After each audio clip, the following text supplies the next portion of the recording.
This is a HeadGum podcast.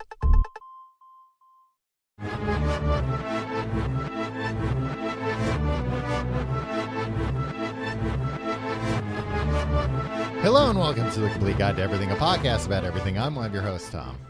And I'm Tim. Tim, I hope the audio isn't coming in from the window. It's a little hot in my apartment, so I have the window open. I can hear people outside, and I wonder if they just got the thrill of their life hearing the intro to this show. Just hearing, there's a podcast being recorded. No, not just any podcast. They know about this, I'm sure, and they're like, oh my God, wow. I guess New York really does have it all. You know what? It's really gone within the last couple of years from being... Like a lot of times when we would do this in person all the time and bars were open, we'd go and get a drink together before recording, and we'd be like, ugh, if this bartender knew we were about to go record a podcast together, they'd be, because they'd think we're lame. I always thought that bartenders thought me and you were like having an affair because we would often show up to a bar, have one drink together, disappear for an hour and a half, and then come back drunker than we were before. and then have like 3 drinks. Yeah, and then have more beers. And I just always thought these bartenders must think like, these two guys probably are like both married or something, and they can't, their wives don't know, but every Wednesday they get together. They rent some by the hour hotel room. What do you think people do when they have affairs? They just go get drunk together? No, you have one drink to loosen up, and then you go around the corner to some, rent by the hour hotel. But that wouldn't explain why we're drunker when we came back to the bar. Because maybe it was like a nice hotel that had champagne in, maybe we got the honeymoon suite every time we went. We were usually champagne drunk when we came back. We like to drink champagne when we record this podcast. Because it just... Pop the cork. It wouldn't make sense otherwise. We should have asked some of these because we got to know some of these bartenders eventually. Like, what did you think? Why did you think we came here every week, had 1 or 2 drinks, disappeared? Do you think these bartenders cared? They'd probably be like, I don't know, you probably were doing a thing and you came here before you did the thing and then you came back after the thing. And guess what? I don't care what your thing is. Yeah. Just, tip well, please, and be nice to me. That's all bartenders want. Just be nice to them. Nah, every be nice to every the customer is old a mystery to a bartender, and a mystery that needs to be solved. But yeah, why did you bring that up again? Well, I think we were embarrassed about it. We were we can't let them find out. But now it would just be like... we can't let them find out. Be like, we have to let them know, make them think we're having an affair. I mean, this is the first I heard about this. I didn't know that we were supposed to be making we should have been like a little more touchy-feely, I guess. Whenever you went to the bathroom, I would touch up your makeup. I would sit at the bar, touching up my makeup and pining, saying to myself how I missed you. You took out a daisy and you started pulling off each petal going, he loves me not. He loves me, he loves me not. Anything to not have a bartender think we were recording a podcast when we left. Now, if we met up before doing this, which who knows if that will ever be a thing that'll happen again. Yeah. He'd probably be like, here's another, 2 guys coming in here for a drink. Much like everybody else in here, they're probably going to record a podcast. Yeah, two white guys with beards, middle-aged. I'm sure they're going to record a podcast. Well, Tim, I did listen to last week's episode, despite, it being the equivalent of listening to my ex-wife's sex tape. What? Your ex-wife doesn't have a sex tape? Oh, she does, Tim. She sent it to me in the mail. Just to really rub things in. One Night in Paris, it's called. Yep. It's from a long time ago, but... Yeah. But yeah, it was much like you said, weird listening to this show when I'm not on the show, because that's one of the hallmark features of the show to me, is that I'm on it every week. Tom, let me be the first person here to welcome you back. You weren't here last week. You didn't do the show. Yeah. Andrew Gregory filled in. My, I think, my thanks to Andrew for filling in. Did a wonderful job, did an amazing job getting rave reviews, Tom. You should watch your back, frankly. Yeah. Well, and also we found out after the fact, I mean, me and you don't really communicate well outside the podcast or inside the podcast. And like you were telling me, you and Andrew, you had scheduling conflicts. You kept like having to change when you did it. And by the time you actually did it, I was back in New York, which I don't think you were aware of. No, I mean, you didn't tell me you were back. Yeah. And I thought we were at least going to do the Patreon episode the next day. And I was like, oh boy, I don't want to do that. I'm still on like vacation mode. So I was very happy when your solo Patreon episode came out. It's like, oh boy, I get to enjoy the weekend for once in my goddamn life. Yeah, this show makes our weekends terrible, Tom. It doesn't have to. It's just that it's always looming overhead. And the way for it not to be looming overhead is for us to get everything done before the weekend. It's not an insane amount of work. It just takes a little bit of time. You just have to sit and concentrate for a little while. I can't concentrate on anything for more than like 25 seconds. Oh, I can't concentrate on anything for more than 25 seconds. And I can't remember what I'm doing for more than 10 seconds. But Tim, I also wanted to thank you as sarcastically for implying that something was up with where I was, that I had somehow vanished, that I was off the grid. I told you I was very tempted to send out a tweet because people were like contact like, oh, I hope everything's okay. I was very tempted to just tweet out like, I'm not sure why Tim put out an episode without me this week. He won't return any of my phone calls. I think he's trying to perform a coup. I told the truth, Tom. That is kind of the truth, that you were on a bender and that we were all very worried about you. I was on a vacation and nobody was worried about me. Where did you go? I went to St. Pete's Beach in Florida, outside of Tampa. You went to Florida. You don't go to Florida if you're having a normal time in your life. No, you... I mean, that's mostly true.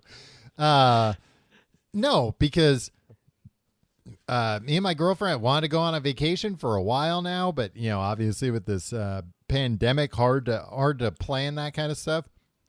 Mm-hmm. So this wasn't like a last minute thing, but I think we booked everything like last month. And we were looking to go somewhere that wasn't too far. We didn't want to be on a plane wearing a mask for like, 10 hours. That just sounds annoying.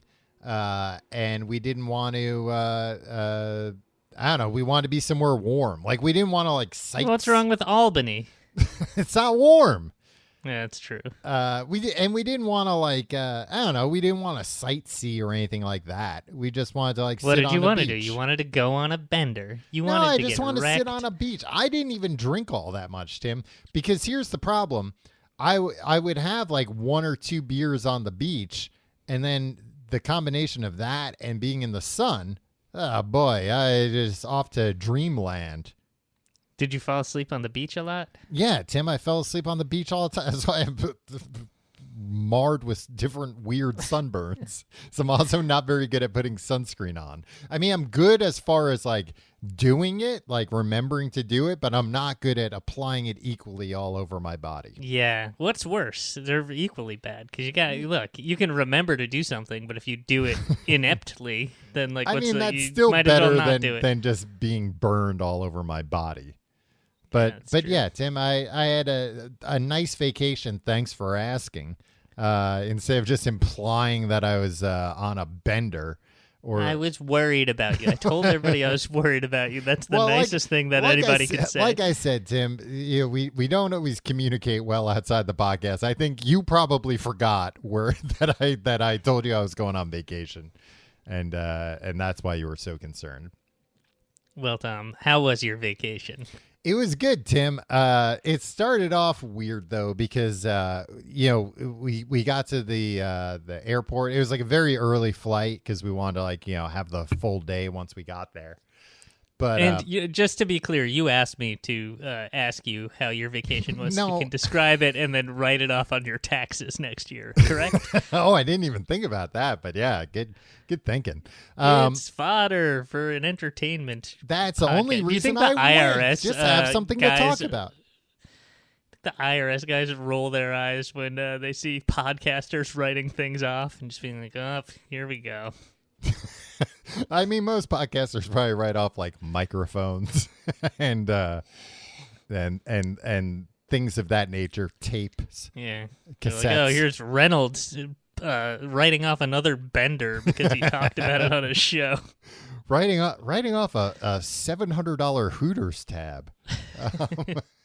Sorry, go on. You were telling me. But so we got there, and I always forget that when you take like Lyft or Uber or anything outside of New York City, it's not all just like people who do that as a full-time profession. Mm-hmm. So you get like weird it's people who are also like weed dealers.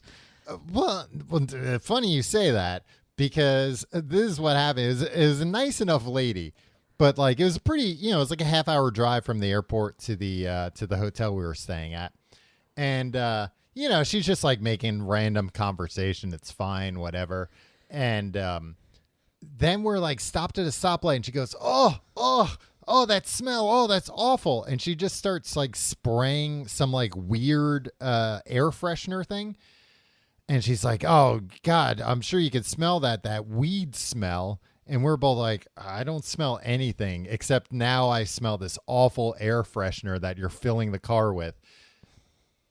And she's like, "Oh God, it's awful." And meanwhile, we're like stopped at a stoplight. There's nobody around. I have no idea what she's talking about.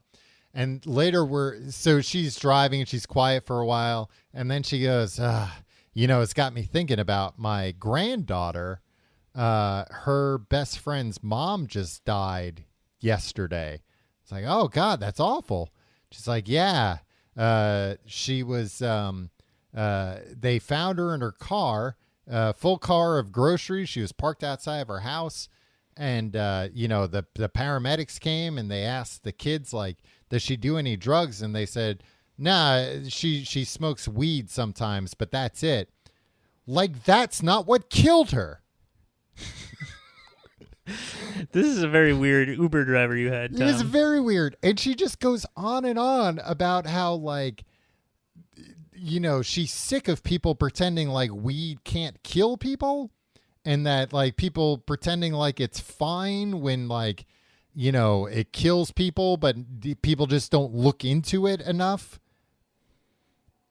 It was very weird, and she just like wouldn't get off the topic. She is like, and the whole time we were just like, "Oh yeah, and just doing the Uber driver, like, I'm agreeing with you enough to just hopefully get out of this car in 10 minutes, but I don't really want to get into this with like, no, she didn't die of a weed overdose, and she also almost certainly didn't die of like a laced weed or something. It's that's like not a thing of like, oh, we're gonna take this cheap drug weed and put a very expensive drug inside of it to kill somebody. That's weird. That I heard you telling that we saw each other on Sunday, Tom. Yeah, church. I heard you telling this story to somebody. But I only heard the tail end of it, like, oh, and they found her in her car, and and I was like, oh God, somebody! And oh God, Tom I did killed this thing. Somebody. You do this thing ever? I do it where it's like, oh, that guy's talking about something heavy, something that must have happened to somebody that he knows. I'm just gonna go do something else over here. Oh, I mean, every chance if I have the opportunity to avoid any kind of a heavy conversation, Tim, I'll do it every day of the week. Yeah, but no, it was. I'm happy to hear, Tom, that it wasn't somebody in your life, that it was your Uber Uber driver's granddaughter's best friend's mother. Yeah. Which, you know, there is a little, I mean, you got to send flowers in that case, I think. Well, I think and the thing was, like, you know, the only thing that I wanted to kind of break my code of just not getting into any kind of argument with anyone driving me anywhere. Yeah. The only thing I really wanted to say was, like, you know, that's fine if you think that. Please don't, like, say that to your granddaughter's friend who just lost her mom. Please don't imply that, like, her mom, who probably died incredibly tragically of, like, a brain aneurysm or a stroke or a heart attack, you know, something that just came without warning and hit her very suddenly. Because, again, it's like, so you're telling me she, like, went to the supermarket, did all her grocery shopping, parked the car at home, and was like, well, before I go inside and unpack these groceries, let me get high as hell. Yeah. Like, please just don't, like, you know, this poor girl, like, I felt awful, of course. So it's like, come on, Something tells me Uber grandma isn't like, you know, I think the family kind of understands where she stands on things. You know, I think the granddaughter knows. Yeah, maybe. You know, I don't know. And also, like, you know, looking around people walking around Tampa, Florida, I'm like, I don't think weed's the problem here. I don't think weed's the drug that all these people are on. Yeah, that guy eating that other man's face is not on weed. Well, we made the mistake of like one day being like, we have to go to this place, like, we'll take the bus there. You know, there's like a bus, public bus. We'll take the bus, and we like go and sit outside the bus stop, and there's like a bunch of weird guys outside the bus stop, and this guy comes weed up. Guys? No, not weed guys, meth guys. And this guy comes up to me, like, literally we had just showed up. He's like, hi, can I borrow your phone? I have to make a phone call. And I almost responded with, what do I look like? The dumbest moron in the world. Oh, yeah, sure, stranger who can't stand up straight. Let me hand you the most expensive thing I own. Ay. Sure enough, he started eating your face right then and there. No, chomping down on your cheeks and nose. No, because what I actually did was I said, "Oh, I'm sorry, I'm waiting for a text message." I'm sorry, I'm waiting for a bus. Well, that was part of it. It was like, I am waiting for a bus. I don't want the bus to show up, and this guy's still Chatty Cathy's still on my phone. So I just told him I was, and like he like rolled his eyes, like, "Oh, I know you're lying." It's like, yeah, of course I'm fucking lying. I don't want to give you my phone. So you're lying. Yeah, exactly. Hey, we're all lying here, and it's fine. Please just leave me alone until the bus comes.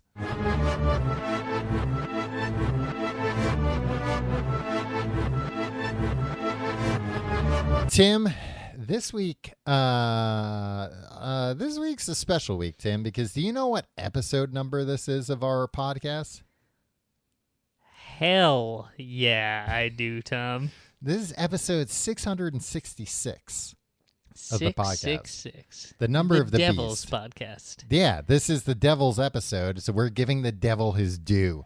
Man, I wish we met at a bar before this episode, and the bartender could be like, "Oh, what are you guys off to do?" And I could be like, "Oh, we're going to do the Devil's Podcast." You'd have been like, "Oh God, get out of here! Don't ever come back." He would have been like, "Oh, so that's why you boys ordered the absinthe." Yeah. That's the coolest, most devilish drink we have. Yeah, episode 666. I mean, we don't, not all these episodes are available. Our RSS feeds just aren't designed to, like, have that many episodes. Like, people always ask, they're like, how come the old episodes, like, put those up? And it's like, you don't want to listen to those. You know, hear what we had to say in 2009. Yeah, and B, it's like, yeah, you can't put that many up. But if you go on Wikipedia, there's an episode list. And that's how I found out that this is episode 666, at least according to that list. You know, it might be. Everything's true on Wikipedia. And I know I'm saying that as a joke, but I don't know any better source. Yeah. For right? information about us. Yeah. I mean, maybe we could even like do the math on how many weeks there have been since we started, and it might be 666 weeks. Yeah, maybe. I don't know, but I mean, it is episode 666, and we're talking about the Satanic Panic. Because of the devil. Because of the devil. Because some say he may have caused a Satanic Panic. Do you think this episode's going to cause a Satanic Panic? I mean, it probably is the best. Do you think like the chance. Alabama state legislature is going to like introduce a bill against it? I would like to strike a motion to get rid of this podcast. Nobody from Alabama's listening to our show anymore.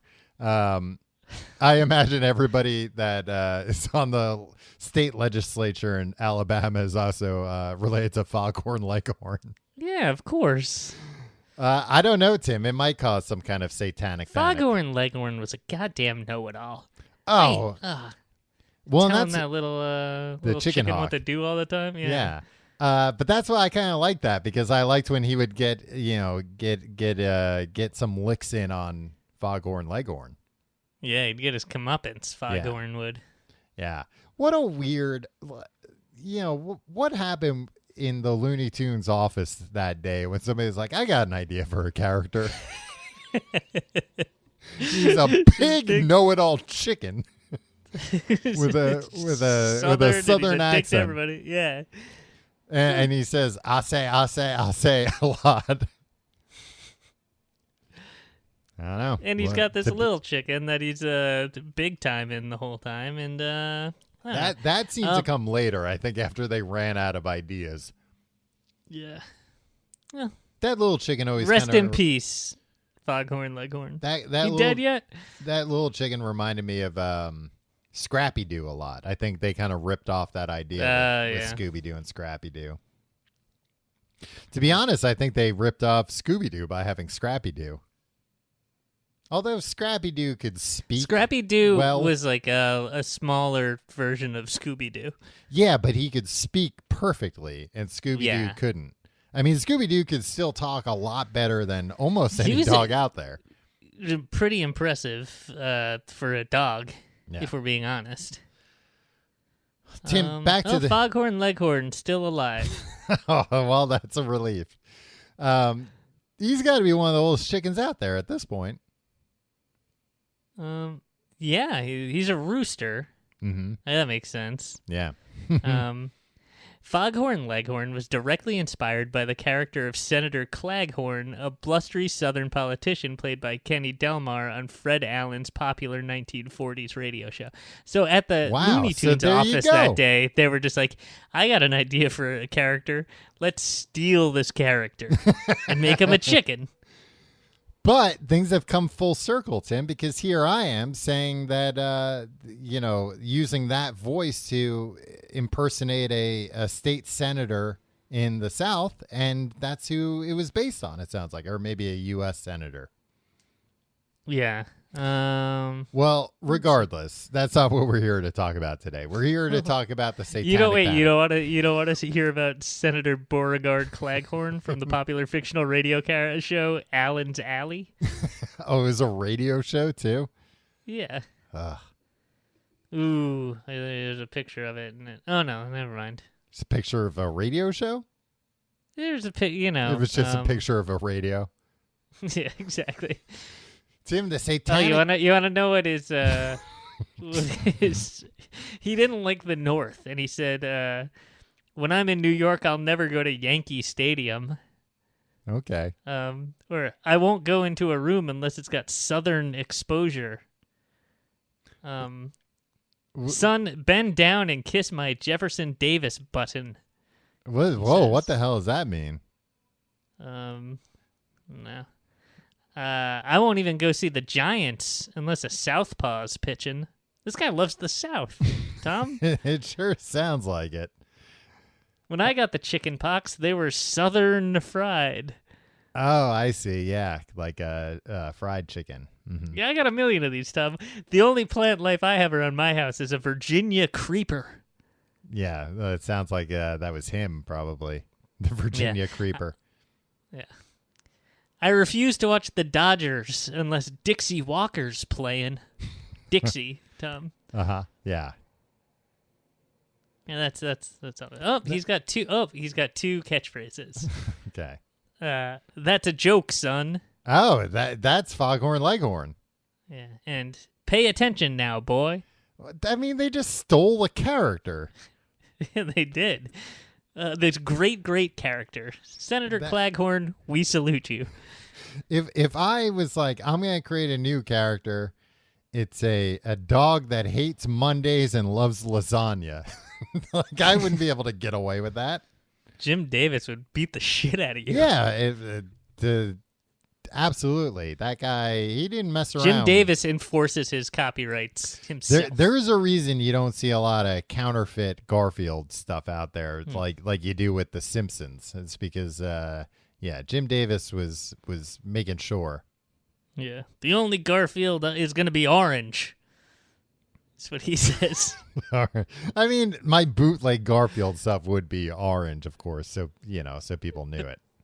Yeah. Tim, we're talking about the Satanic Panic. Yeah. Started in 1980. I didn't know how it started. It started with the publication of a book called Michelle Remembers, a book co-written by Canadian psychiatrist Lawrence Pazder and his patient and future wife, Michelle Smith, which used the discredited practice of recovered memory therapy to make sweeping, lurid claims about satanic ritual abuse involving Smith. Wait, hold on. Mm-hmm. Okay, go on. I was just gonna start by saying, well, certainly some ethical red flags are raised. If you are a psychiatrist, if you're a psychiatrist and you marry your patient, mm-hmm. your book should be discredited, right? Oh, absolutely. Yeah. I also don't think psychiatrists should be writing books with patients. Like, how did that come about? Was she talking? It was a way to get close to her. And he was like, "Man, you're the most fucked up patient I've ever seen." Let's get this down a bit. Let's call up freaking Penguin Publishing. I think the world would be interested in how fucked up you are, not just me. Yeah, and put that out there. I was gonna say I thought it was unethical. I mean, and this wouldn't even I don't know how this could have been prevented. But years ago, I had a therapist that what? Yeah, I think it was like right after I started seeing her, she came up on a dating app for me. Did you swipe right? No, of course not. Which one is the good one? Yeah, swiping right is the good one. But it's like, I mean, I thought it was unethical that she wasn't already married. Going out there telling everybody what they should be doing. That was like you as a child seeing a teacher at the supermarket being like, the fuck? Oh, yeah, it was 100%. How did you get out of the school? Right. And How did you escape? Similarly, therapy was already kind of awkward because I kept calling her mom.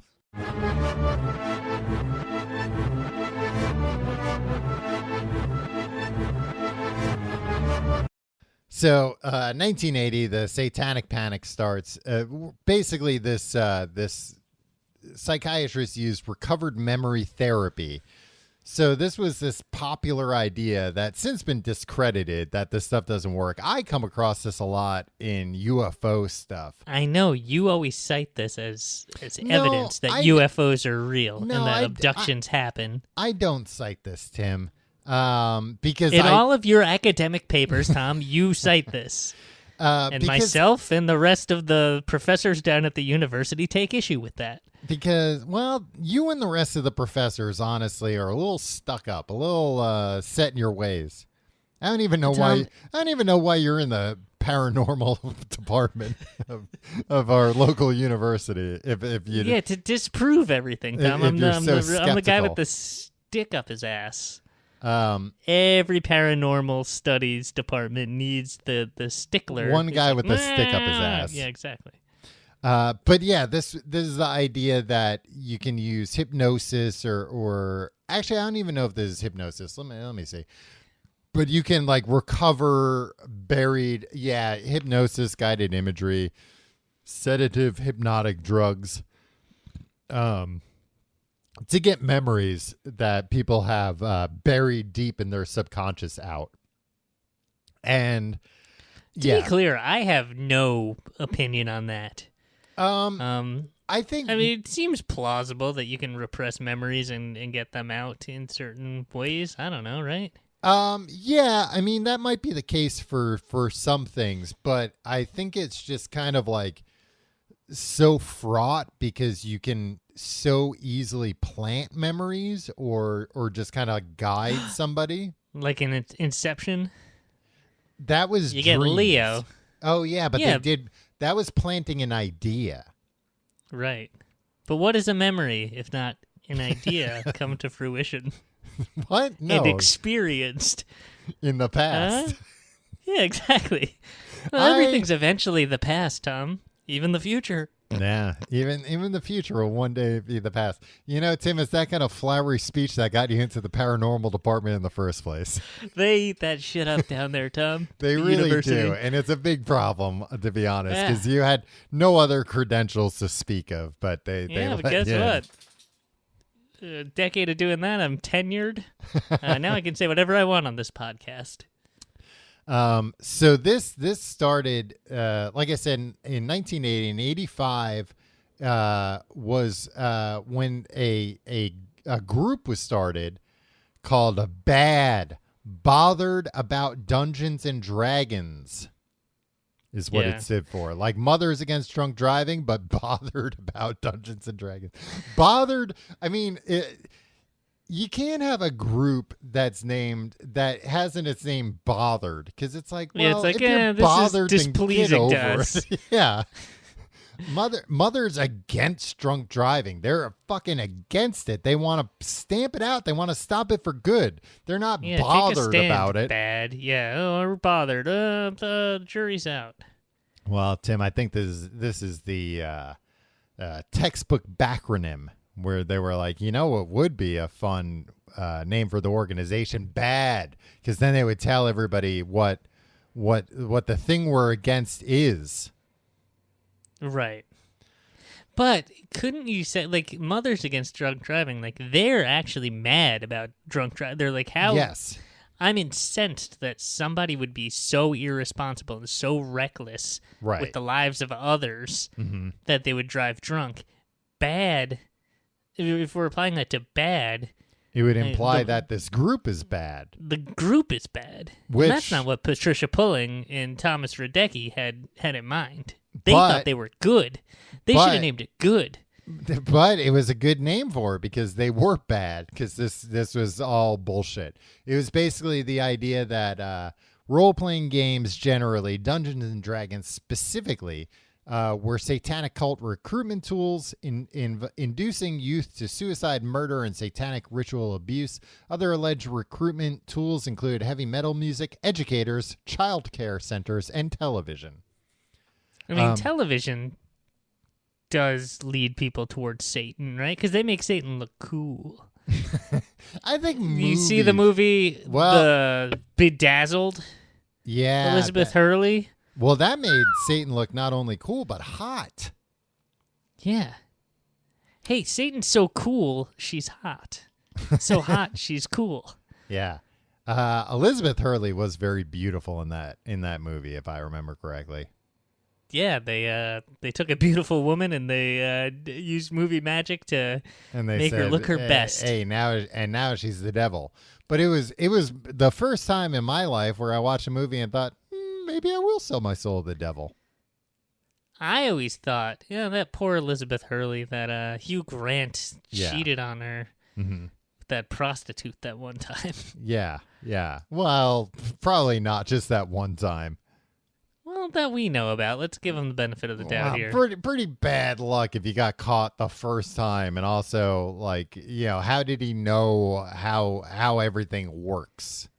What do you mean, how do you know how everything maybe works? That's how he got caught, I guess. Yeah, by not knowing how everything works. If you know how everything works, you evade suspicion. Yeah. Well, and I guess Hugh Grant his big talent is always being befuddled. So even if he had been doing it 1,000 times, he could still act befuddled. I don't know how any of this works. Should I pay you now or after the deed is done? Tom, do you know how damaged my brain is? That like, how many years of schooling did I have? I had 12 years of schooling and then 4 years of, right? Like 16. I can't tell you. I don't remember a fact that I've like. I saw a junior high algebra question. Like somebody like was tweeting as part of a joke. I was like, I don't know how to solve that. But I will forever remember that Hugh Grant's escapade with Divine Brown. Right? Yeah, you'll always remember the sex worker he was with's name. I can't remember and how it derailed the press tour for the movie 9 months. Right. I mean, why do I know this? There are like relatives of mine that like I can't remember what their significant others' names are. Of course. But yeah, I'll remember for forever who it was that Hugh Grant picked up in the car that night in LA. Yeah, so you're right, Tim. I guess television and the motion pictures do lead people to the devil. But one of the pieces of entertainment to bring this full circle with the idea that television is Satan's tool is then television made a movie about this called Mazes and Monsters, starring a young Tom Hanks. Yeah. America's Dad. Yeah. And Colin Hanks' dad and Chet Hayes' dad. Right. He was the bad guy, right? Tom Hanks? No, he was the good guy. Yeah. Of course. Tom Hanks has never played... Has Tom Hanks ever played a villain in anything? Another thing that I know, a movie that I never saw, but can Tom Hanks make the switch to villain in the movie Road to Perdition? Oh... I feel like I've learned so much from Entertainment Tonight commercials. You know what? I haven't seen Road to Perdition since it came out, but I remember it being good. And I don't necessarily know if he was like... I think he might have been more of an anti-hero than a villain. I was going to say, I think he played a villain a little bit in Cloud Atlas because he played like, a dozen different characters or whatever. Right. Let's see. Road to Perdition. Wait, there was one. Tom. Mm-hmm. Your favorite movie, The Lady Killers. Your favorite Coen Brothers movie. I mean, I do like The Lady Killer. I think it is an underrated movie for no other reason than Tom Hanks' performance in it. Yeah, he's got a funny accent, and he kind of has a Foghorn Leghorn accent in it. If we're being exactly, honest with him. Which is always funny. I remember in that movie he said something like, "We'll have pancakes forthwith." Tom, your favorite movie, your second favorite movie, the Dave Eggers adaptation, The Circle. Oh. Apparently they just made this movie and made it available exclusively on airplanes, because that's the only time I've ever heard about it. Scrolling through the in-flight movie options on an airplane. Yeah. Being like, oh, they made a movie out of that? You know what? And I read that book, and I remember enjoying the book.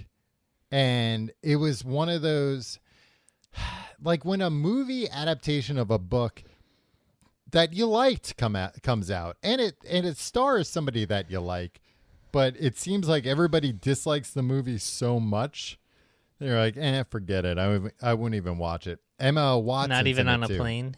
I didn't know until somewhat recently that like the general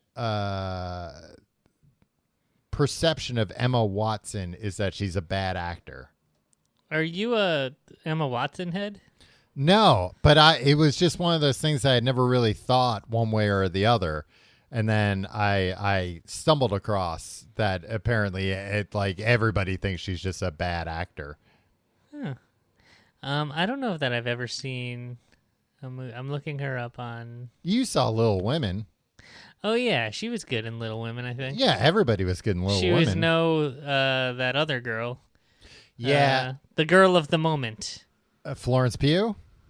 Yeah. Yeah, I feel and like the other girl of the moment, the Lady Irish Bird. girl, yeah, Yeah. Lady Bird. Yeah, I guess maybe that's where a lot of the perception comes from, that she was up against, and there was another sister, but that sister dies. Spoiler alert for Little Women. That she was just up against like two other people who were very good. Not to mention Chalamet. To say nothing of Timothy Chalamet and Bob Odenkirk. Yeah, and Laura Dern. Man, I gotta Laura watch Dern. that movie again. That was a good forgot about Laura adaptation. I Dern really in enjoyed there it too. Yeah, that's like a definitive adaptation of that book, I think, right? Yeah, I mean, she got a little creative with it at the end, but I liked it. Yeah. But I liked it, Tom. Yeah. And I've never read Little Women. I've only had it explained to me by you on Books the Podcast. Right. Yeah, I read it. I also saw Emma Watson in the film The Bling Ring. I never saw that. What did you think of her performance in it?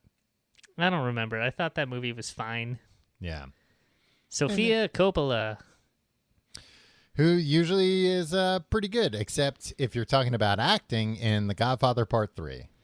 Never saw it. Which I've never seen, but again, another notorious, just a bad performance. And I think also just it's like, nepotism. Oh, nepotism in spite of somebody not being appropriate for the role. Supposed to be another thing. Never saw the movie. Never will see it. No interest. Mm-hmm. Supposed to be Winona Ryder, who pulled out at the last minute. Oh yeah, I did read that. Francis Ford Coppola was like, "Well, I got to recast it quickly." Yeah, I'll get my daughter I'll get my daughter, who's not an actor, to do it. Who then goes into the movie business, but not as an actor, as a director, a good director, in my opinion. All right, Satanic Panic. Satanic Panic, Tim. So yeah, everybody goes nuts. A lot of people said this basically came out of like a conservative movement of conservative Americans being unhappy that women were joining the workplace. So right. they raised this idea of like, well, that child care center that you're dropping your kid off at is probably a bunch of Satan worshipers, and they're probably Tom, doing unspeakable things. Can you tell me? Mm-hmm. Can I tell you? My son is 5 months old now. Yeah. 2 more months, a little over 2 months till my wife and I are both back at work. We're going to drop him off at daycare. And I'm going to have to start taking care of him. Well, maybe, because if somebody told me that, like, oh, you know what? Satan has taken over a lot of these daycare centers, I'd just be like, welp, no way, buddy. I'll drop him off at Tom's, and I mean, that's probably you can watch Tom smoke ganja all day, and Tom will probably drop dead right in front of him. But it'll teach him a lesson. I mean, Tim, to be honest, if you're going to take him to a Brooklyn childcare center, it probably is run by Satanists. Yeah. I don't know what that's supposed to be. But yeah, I mean, it's mostly just like a really fucked up thing of, like you're alluding to, any parent is going to feel incredibly guilty not being there 24 hours a day for their young child.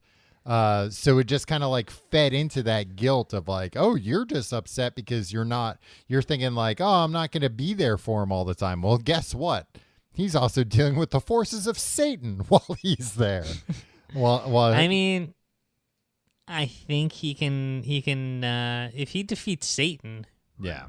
Then he's prepared to take on anything. He could be a CEO of a Fortune 500 company, Tom. Yeah, I was gonna say you might have like some, you could start like a demon hunting business once he at least gets like his associate's degree, maybe in like business or marketing or something like that. Tom, can we get to the heavy metal already, Tom? Yeah, I'd love to, Tim. Let's talk about some backmasking. Do you know about backmasking? Yeah, that's the idea that when you play something backwards, it's going to sound, it's going to give you some kind of instructions, and those instructions usually are going to, be something that the devil wants you to do. Yeah. Or it's just these hooligans and ne'er-do-wells in rock and roll bands. Yeah. Putting messages in there. Do you know about the famous ones, Tom? I know about I Buried Paul in the Beatles. Right. But that's not like a Fields. satanic one. That's like a no. Like the record label won't let us tell you that Paul died, so we'll put it backwards in a song. Right. But I don't. Instead of saying Paul has died, we're right. cryptic. They're artists after all. But Stairway to Heaven, Tom. Oh, okay. Jimmy Page loves the devil. He bought freaking Aleister Crowley's mansion. Oh wow. Yeah, that's got to be a place infused with dark energy. There's this evangelical broadcaster, Paul Crouch, said that in Stairway to Heaven, if you play a section of it backwards, it says, and this is a lot. This is pretty impressive that they got this. Oh, here's to my sweet Satan, the one whose little path would make me sad, whose power is Satan. He will give those with him 666. There was a little tool shed where he made us suffer, said Satan. So, and is this like a toast? I guess, yeah. Oh, here's the Satan. Oh, Satan. I mean, that's impressive that he got that out of it, but also that's like gibberish that kind of doesn't make sense, Yeah.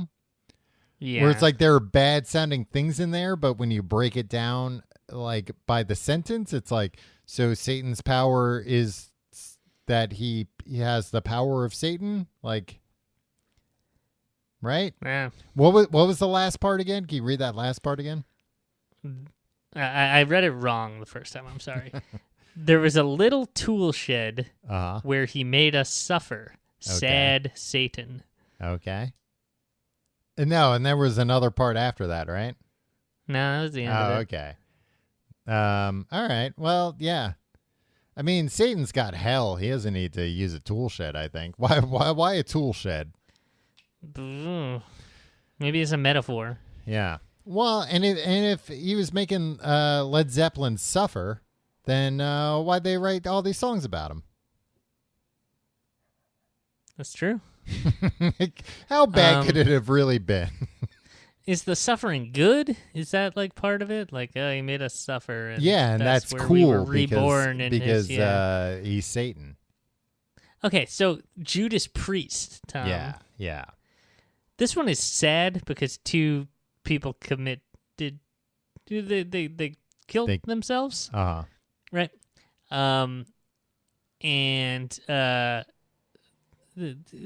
Whatever. Because they thought the lyrics were telling them to do it? Yeah, but here's the thing. One of them died right away, but another one survived, but then died 3 years later from complications right? Oh, okay. And he said, we had been programmed. I knew I was going to do it. I was afraid. I didn't want to die. It's just as if I had no choice. But their parents filed a lawsuit against Judas Priest because when you play the record back, it says, do it. Hey, oh boy, the Nike Corporation better look out then. Yeah, right? Just do it. That's even, do nothing else but it. You're right.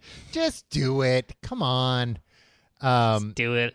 Yeah, did they win that lawsuit? I don't think so. Yeah, because that doesn't sound like, and I don't think that was Judas Priest's, want. They didn't want their fans to kill themselves. How would they sell more records?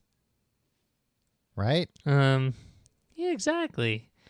But maybe it wasn't about selling records. Maybe it was about amassing a body count in Satan's service, Tom. Oh, yeah, that's a big thing with Satan stuff.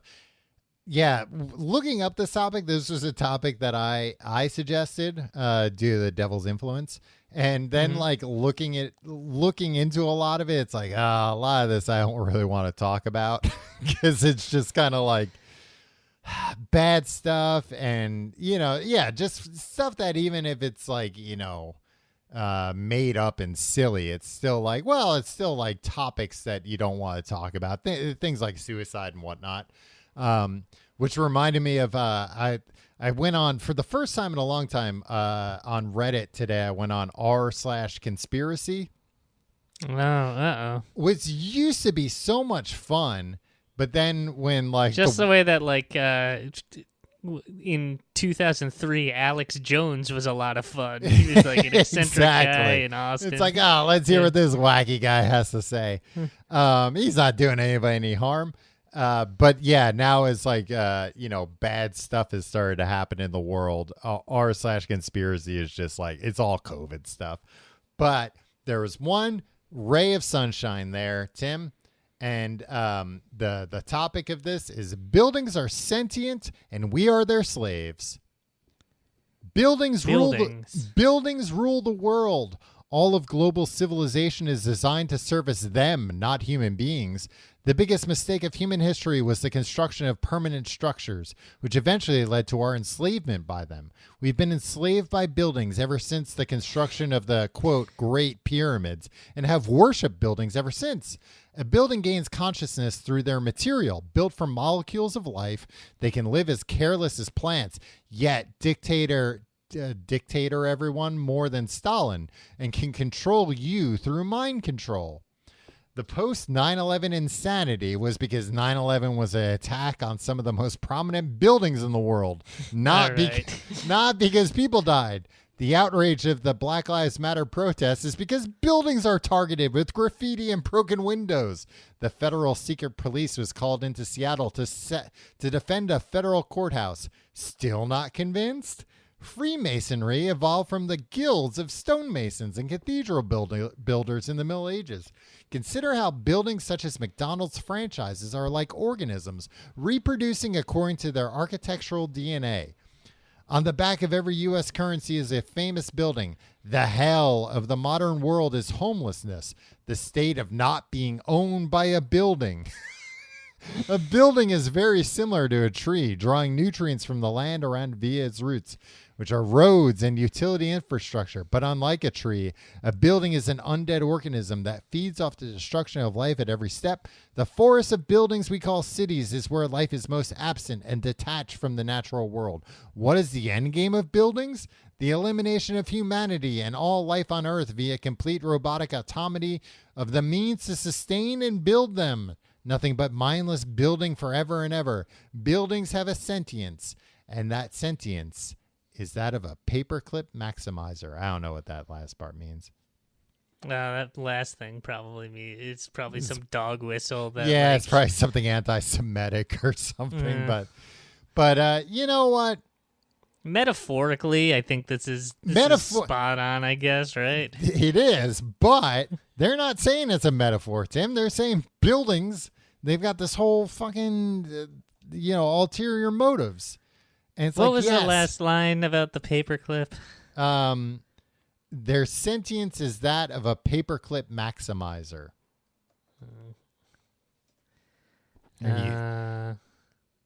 Are you Googling that in some weird... Yeah. It's a hypothetical artificial general intelligence whose sole goal is to maximize the number of paperclips in existence in the universe. Oh, okay. Yeah, I've heard that before. But yeah. So this doesn't have anything to do with... Did Satan build the buildings? No, but I'm just saying, like... We were bummed out by the satanic panic, so we're talking about anything else this week. Well, I'm just saying, I when I was on this conspiracy subreddit, I saw a lot of Satanist conspiracy claims, and they're all stuff I at the very least just don't want to talk about because they are problematic to say the least. But I came across that conspiracy. I wanted to share it because it's a good one. Because maybe we should start looking at buildings with through squinted eyes, through a quizzical gaze. Squinted eyes. Yeah, agreed. Tom, let me ask you this: are you actually afraid of the devil? Have we talked about this? Tim, yes, and it's one of my questions on here. Tim, are you afraid of the devil? I hear things about the devil sometimes in like literature and stuff, that he's just a fun guy looking for no, you're reading the wrong books then, Tim. Where are you reading? Dungeons and Dragons Dungeon Master guides, if they're telling you that? I mean, no. I'm afraid of the devil if he exists, but if he doesn't exist, I'm not afraid of him. What's the devil gonna do to you? Nothing. You're not going to give him your immortal soul. Tim, what? Is there anything you would sell your soul for? Legitimately? Yeah, probably like a lot of stuff. Any number of things. Yeah, right? But isn't the whole idea that but once the devil's got your soul, then you'll be in hell forever? Yeah. So what is it? The earthly pleasures that you would being real good at guitar or whatever. You're trading your eternal soul. Yeah, it's a short-sighted deal you're making. Right, I guess not. Yeah. I mean, if the devil, this was always confusing to me as a kid, because they would talk about this, and we both went to the same Catholic church, and they'd talk about this, how you'd be tempted by the devil, but they never told us that it wasn't like a red guy would show up and be like, "Hey, do you want a Lamborghini?" And that's how it was kind of presented right to us here, right? And it'd be like, "Oh, if that happens, I'm prepared. I'll say no because I want to go to heaven and not hell." Yeah. But then it took a while for me to be like, "Oh, I don't think that's actually how what they're talking about." Right. They should probably be clearer about what this means. They're trying to explain this metaphorical thing to a 4-year-old. Right. And it was just very confusing to me. Well, yeah. I mean, me and you both were raised Catholic and both went to catechism classes and stuff. And a lot of times the people teaching us, they didn't know anything better than we did. So I think they did explain it that way.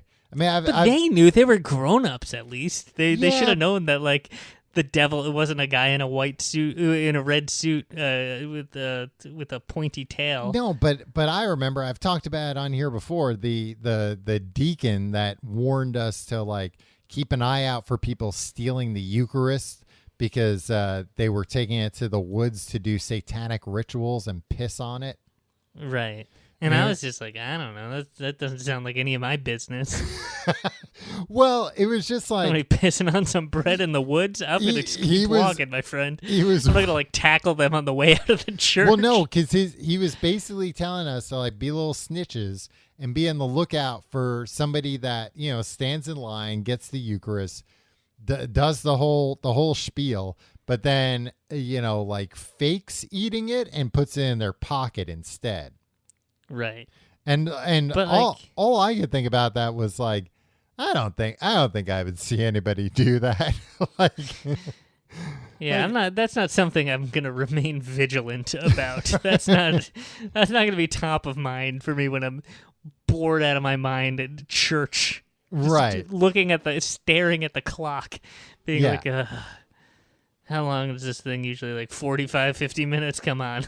Well, and also when that part was happening, it was everybody else is just kind of, if you were early in line, then you just got to kind of hang out for a little bit while everybody else was getting the Eucharist. So it's I'm just going to relax here. I was always pissed because, you did that. You went and got the bread and the wine. I never once had the wine. And then you went back to your seat. Mm-hmm. And so many people left, because then there was a little bit at the end where they would talk for a minute and say another prayer for 5 minutes, and then everybody would leave. Yeah. So many people would leave. This is what I also didn't understand about church. So many people were there, and it was like my friends' families and stuff, and like their parents hated church, and the kids hated church too. And it was like, why? And like they were like, all right, there's only like 5 minutes left. We're gonna get out of here before the end of this. We'll get the bread. Yeah. We'll got have the bread. We'll have some wine. We got the good part. We got that piece of bread that tastes like cardboard and a sip of wine. Yeah, now let's head straight to the car.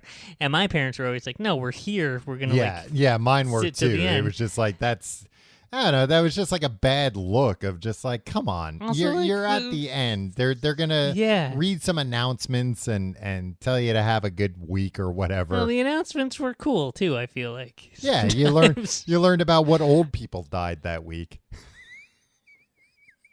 If you like the show, you can find out more at tcgt.com. You can find our links there to Twitter, Instagram, our subreddit, our That's Discord. what those announcements were. Huh? Yeah, I mean, that's what they were. It was like, pray for this old lady. She died.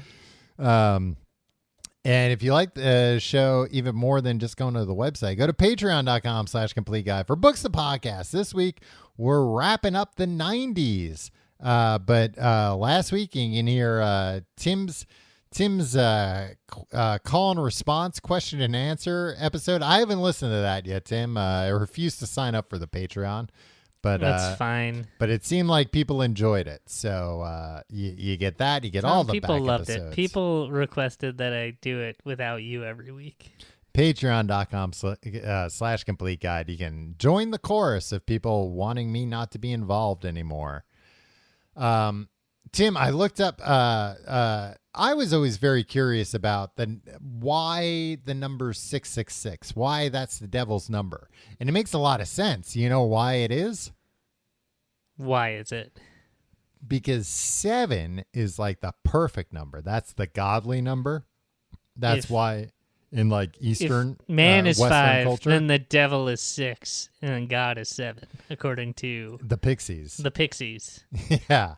I don't know if man is 5. That's interesting because then that implies man is 5. I know it's in the song, but I don't know. I'm not necessarily gonna put all my faith in Frank Black. Then the devil is 6. Then the devil is accurately summing all this up. But the idea is that God is, like Frank Black says, God is 7. God is perfect. The devil is 6. He's one short of 7, incomplete and flawed, and associated with God's enemies. Also very interesting, I thought, it is the sum of all the numbers on a roulette wheel. So if you take 0 through 36, add them all up, 666. Maybe that'll make you think twice the next time you want to roll the dice. Not roll the dice, I guess. Put the ball in the roulette wheel. Well, that's the worker, and they got to earn a living. Put your chips on a number. But then in China, 666 is considered a lucky number, and it is often displayed in shop windows. It means everything going smoothly. The number 6 has the same pronunciation as the character, and that's a Chinese character, which means smooth. So basically 6 sounds just like their word for smooth. So they hear 666. They're ready to hear Carlos Santana and Rob Thompson back to back. That's my idea of hell.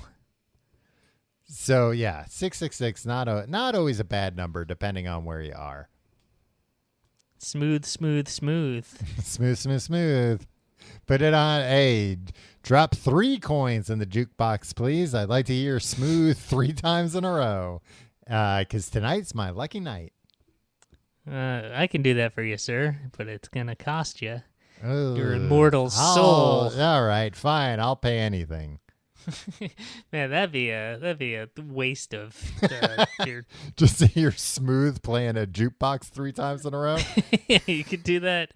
You could do that with just a couple dollars of your own. Even if you're like 100% certain the person offering you this isn't the actual devil, play it safe and don't take that offer. If you need a couple dollars, if you're really jonesing to hear, like, come to us first. Yeah, we'll give you some. We'll give you a couple bucks. Yeah. So you can hear, or, Well, I'm not going to give them that money because I'm not sure where they're going to use it. But I'll put it in the jukebox, and I will select Smooth 3 times to make sure you don't put on other songs. I just want to make sure that you're desperate enough for it. I guess that's your you say that a lot. Yeah, and It's kind of your catchphrase. Also, I'd like you to promise me your soul if I do it. Oh God, are you the devil himself? You'll have to listen to Smooth 3 times to find out. We'll see you next week.